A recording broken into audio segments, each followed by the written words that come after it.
Bakit kasi nasa gitna si Rico yan? Sabi nila namatay daw si Rico yan dahil nagpicture siya kasama yung dalawang tao at siya yung nasa gitna.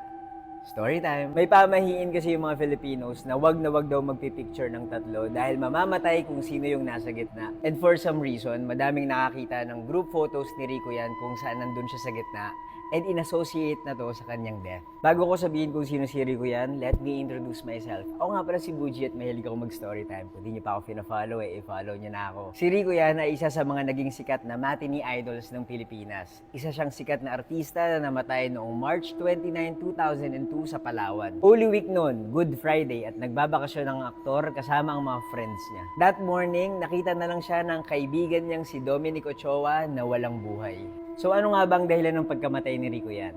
According to the doctors, it is acute hemorrhagic pancreatitis resulting in cardiac arrest.